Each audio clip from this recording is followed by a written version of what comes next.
ನಮಸ್ಕಾರ ಕನ್ನಡ ಜನತೆಗೆ. ಈ ಡಿಸೆಂಬರ್ ತಿಂಗಳು ಸಿನಿಮಾ ಪ್ರಿಯರಿಗೆ ಹಬ್ಬನೇ ಹಬ್ಬ ಅಂತ ಹೇಳ್ಬೋದು. ಯಾಕಂದ್ರೆ ಈ ಡಿಸೆಂಬರ್ ತಿಂಗಳಲ್ಲಿ ಚಾಲೆಂಜಿಂಗ್ ಸ್ಟಾರ್ ದರ್ಶನ್ ಅವರು ಅಭಿನಯಿಸಿದಂತಹ ಡೆವಿಲ್ ಸಿನಿಮಾ ಮತ್ತೆ ಡಿಸೆಂಬರ್ 25ಕ್ಕೆ 45 ಮತ್ತು ಮಾರ್ಕ್ ಇವೆರಡೂ ಕಾಂಪಿಟೇಷನ್ ಬಿತ್ತು. ಸೊ ಕೊನೆಯದಾಗಿ 3 ಸಿನಿಮಾಗಳಲ್ಲಿ ಗೆದ್ದಿದ್ದಾರು, ಇವುಗಳ ಕತೆ ಹೇಗಿತ್ತು, ಆಮೇಲೆ ಇವಕ್ಕೆ ಎಷ್ಟೆಲ್ಲ ಬಜೆಟ್ ಹಾಕಿದ್ದಾರೆ, ಆಮೇಲೆ ಇವು ಕೊನೆಯದಾಗಿ ಎಷ್ಟೆಲ್ಲ ಕಲೆಕ್ಷನ್ ಮಾಡ್ತು ಅನ್ನೋದನ್ನ ಈ ಒಂದು ವಿಡಿಯೋದಲ್ಲಿ ತಿಳ್ಕೊಳ್ಳೋಣ. ಮೊದಲದಾಗಿ ಹೇಳ್ಬೇಕಂದ್ರೆ ಕನ್ನಡ ಸಿನಿಮಾದಲ್ಲಿ ಮಲ್ಟಿ ಸ್ಟಾರ್ ಗಳನ್ನ ಒಳಗೊಂಡಿರುವಂತಹ ಸಿನಿಮಾ ಬರೋದೇ ತುಂಬಾ ಕಡಿಮೆ. ಅದರಲ್ಲೂ ಈ ತಿಂಗಳು ಡಿಸೆಂಬರ್ 25ಕ್ಕೆ ರಿಯಲ್ ಸ್ಟಾರ್ ಉಪೇಂದ್ರ, ಕರುನಾಡ ಚಕ್ರವರ್ತಿ ಶಿವಣ್ಣ, ಆಮೇಲೆ ರಾಜ್ಬಿ ಶೆಟ್ಟಿ ಅವರನ್ನ ಒಳಗೊಂಡಂತಹ 45 ಸಿನಿಮಾ ತೆರೆ ಕಾಣ್ತು. ಇನ್ನು ಈ ಸಿನಿಮಾದ ಕತೆ ಬಗ್ಗೆ ಹೇಳ್ಬೇಕಂದ್ರೆ ಒಬ್ಬ ವ್ಯಕ್ತಿ ಸತ್ತ ನಂತರ 45 ದಿನಗಳ ಅವಧಿಯಲ್ಲಿ ಏನೇನಾಗುತ್ತೆ ಅನ್ನೋದನ್ನ ತುಂಬಾ ಚೆನ್ನಾಗಿ ತೋರಿಸಿದ್ದಾರೆ ಅಂತಾನೆ ಹೇಳ್ಬೋದು.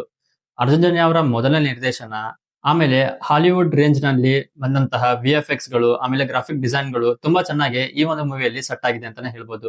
ಇನ್ನು ಈ ಸಿನಿಮಾದ ಬಜೆಟ್ ಬಗ್ಗೆ ನೋಡೋದಾದ್ರೆ ಅಂದಾಜು ಈ ಸಿನಿಮಾಗೆ 40 ರಿಂದ 45 ಕೋಟಿಯನ್ನ ಹಾಕಲಾಗಿದೆ. ಕಾರಣ ಏನಂದ್ರೆ VFX ಮತ್ತು ಮಲ್ಟಿ ಸ್ಟಾರ್ ಗಳನ್ನ ಹೊಂದಿರುವುದಕ್ಕೆ ಇಷ್ಟೆಲ್ಲ ಅಮೌಂಟ್ ಬಂದಿರಬಹುದು ಅಂತ ಅನಿಸ್ತು. ಇಷ್ಟೆಲ್ಲ ಬಜೆಟ್ ಹಾಕಿರುವಂತಹ ಈ ಸಿನಿಮಾದ ಫಸ್ಟ್ ಡೇ ಕಲೆಕ್ಷನ್ ಎಷ್ಟಾಯ್ತು ಅಂತಂದ್ರೆ ಅಂದಾಜು 5 ರಿಂದ 6 ಕೋಟಿವರೆಗೂ ಬಂದಿದೆ ಅಂತಾನೆ ಹೇಳ್ಬೋದು.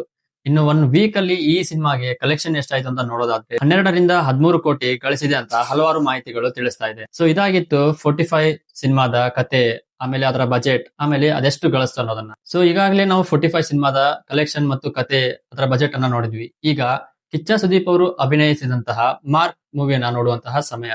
ಇದರ ಕತೆ ಬಗ್ಗೆ ಹೇಳ್ಬೇಕಂದ್ರೆ ಸಿಂಪಲ್ ಆಗಿ ಪೊಲೀಸ್ ಆದಂತಹ ಕಿಚ್ಚ ಸುದೀಪ್ ಅವರು ಯಾವ ರೀತಿ ಅಪರಾಧಿಗಳನ್ನ ಹಿಡಿತಾರೆ ಅನ್ನೋದು ಈ ಒಂದು ಕಥೆಯ ಕಾನ್ಸೆಪ್ಟ್ ಆಗಿರುತ್ತೆ. ಇನ್ನು ಈ ಒಂದು ಸಿನಿಮಾಗೆ ಬಜೆಟ್ ಎಷ್ಟು ಹಾಕಿದ್ದಾರೆ ಅಂದ್ರೆ ಅಂದಾಜು 40 ಕೋಟಿಯಷ್ಟು ಹಾಕಿದ್ದಾರೆ. ಮತ್ತು ಈ ಸಿನಿಮಾನ ನೋಡ್ಬೇಕಂತ ಹಲವಾರು ಕಿಚ್ಚ ಸುದೀಪ್ ಅಭಿಮಾನಿಗಳು ಕಾಯ್ತಾ ಇದ್ರು. ಈ ಸಿನಿಮಾದ ಮೊದಲ ಡೇ ಕಲೆಕ್ಷನ್ ಅಂದ್ರೆ 8,60,00,000 ಅಂತ ಹೇಳ್ಬೋದು.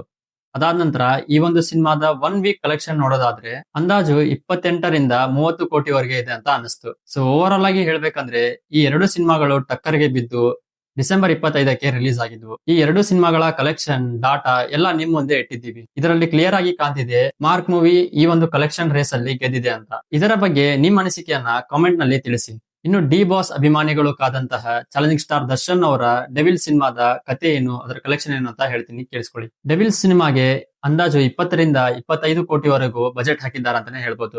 ಅಂದಾಜು 10 ರಿಂದ 15 ಕೋಟಿವರೆಗೂ ಈ ಒಂದು ಸಿನಿಮಾ ಫಸ್ಟ್ ಡೇ ಅಲ್ಲೇ ಕಲೆಕ್ಷನ್ ಮಾಡಿದೆ. ದರ್ಶನ್ ಅವರು ಜೈಲ್ನಲ್ಲಿ ಇದ್ರೂ ಕೂಡ ಅಭಿಮಾನಿಗಳು ಇವರ ಒಂದು ಸಿನಿಮಾನ ಗೆಲ್ಸಿದ್ದಾರೆ ಅಂತಾನೆ ಹೇಳ್ಬೋದು. ಅದರ ಜೊತೆಗೆ 1 ವೀಕ್ ಕಲೆಕ್ಷನ್ ನೋಡೋದಾದ್ರೆ ಈ ಒಂದು ಸಿನಿಮಾಗೆ 20 ಕೋಟಿ ಕಲೆಕ್ಷನ್ ಬಂದಿದೆ ಅಂತಾನೆ ಹೇಳ್ಬೋದು. ಇಲ್ಲಿವರೆಗೂ ನೋಡೋದಾದ್ರೆ ಈ ಒಂದು ಸಿನಿಮಾ 35 ಕೋಟಿಗಿಂತ ಅಧಿಕ ಗಳಿಸಿ ಸಿನಿಮಾ ಪ್ರಿಯರನ್ನ ರಂಜಿಸ್ತಾ ಇದೆ ಅಂತಾನೆ ಹೇಳ್ಬೋದು.